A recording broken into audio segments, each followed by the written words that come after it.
RS study में आप सभी का स्वागत है। कक्षा 9 एनसीईआरटी गणित में आज से हम अध्याय 12 स्टार्ट करेंगे।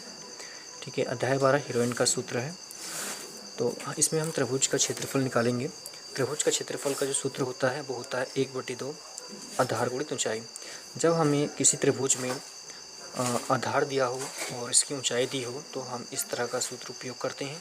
लेकिन अगर हमें किसी त्रिभुज में सिर्फ भुजाएं दी हो और यहाँ हमें ऊंचाई ना दी हो तो हम यहाँ पे हीरोइन का सूत्र का उपयोग करते हैं। तो अगर हमें तीनों चीज़ यहाँ पे दी हुई हो, दो चीज़ यहाँ पे आधार और ऊंचाई हमको दी गई हो अगर, तो हमें ये वाला सूत्र यूज़ करना है।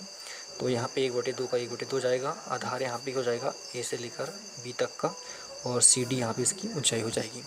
ठीक है, अब आगे बढ़ते हैं। अगर हमें यहाँ पे इस तरह से दिया गया हो, सिर्फ भुजाएं यहाँ पे दी गई हो, तो हम यहाँ पे इस तरह का सूत्र का उपयोग करेंगे। तो त्रिभुज का जो सूत्र होता है क्षेत्रफल निकालने का, हो जाएगा यहाँ पे करनी के अंदर एस कोष्टक में एस माइनस ए, सेकेंड कोष्टक में एस माइनस बी, फिर थर्ड कोष्टक में एस माइनस सी। इसे ही हम हीरोइन का सूत्र या हीरो का सूत्र भी कहते हैं। अब यहाँ पे समझ लेते हैं कि एस क्या है और यहाँ पे ए बी सी क्या है। तो एस जो यहाँ पे वो त्रिभुज के अर्ध परिमाप होता है। ठीक है, त्रिभुज का अर्ध परिमाप होता है। त्रिभुज का जो संपूर्ण परिमाप होता है वो क्या होता है? त्रिभुज का जो संपूर्ण परिमाप होता है ये होता है, यहाँ पे भुजा है, यहाँ पे ए, भुजा बी, भुजा सी, ये होता है संपूर्ण परिमाप। और इसका अर्ध परिमाप अगर निकालना है 2 का हम भाग यहाँ पे दे देंगे। ठीक है, तो हमें यहाँ पे एस क्या है, यहाँ पे त्रिभुज का अर्ध परिमाप। ठीक है, अर्ध परिमाप निकालने का सूत्र क्या है? ए धन बी धन सी बटे 2। ए बी सी क्या है? यहाँ पे भुजा है। ठीक है, त्रिभुज की ये तीनों भुजाएं हैं।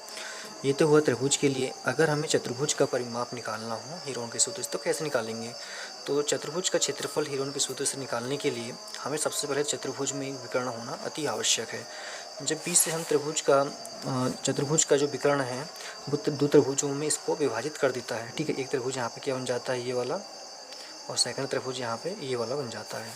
तो हम यहाँ पे कह सकते हैं कि एक चतुर्भुज जिसकी भुजाएं तथा एक विकर्ण दिए हो तो उसका क्षेत्रफल उसे 2 त्रिभुजों में विभाजित करके और फिर उनके सूत्र का प्रयोग करके ज्ञात किया जा सकता है। ठीक है, तो यहाँ पे हम दोनों का अलग अलग सूत्र लगा लेंगे और इसको निकाल सकते हैं।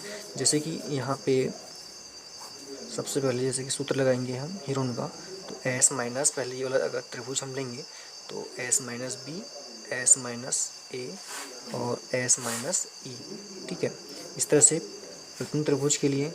और फिर सेकंड त्रिभुज के लिए क्या हो जाएगा, यहाँ पे सेकंड त्रिभुज ये वाला हो जाएगा, यहाँ पे एस माइनस ई, फिर एस माइनस डी, फिर एस माइनस यहाँ पे सी हो जाएगा। ठीक है, और दोनों को हम प्लस कर देंगे। तो इस तरह से हम चतुर्भुज का भी यहाँ पे क्षेत्रफल निकाल सकते हैं। फिर इसके बाद में हम अगली वीडियो में प्रश्नावली 12.1 हल करेंगे। धन्यवाद।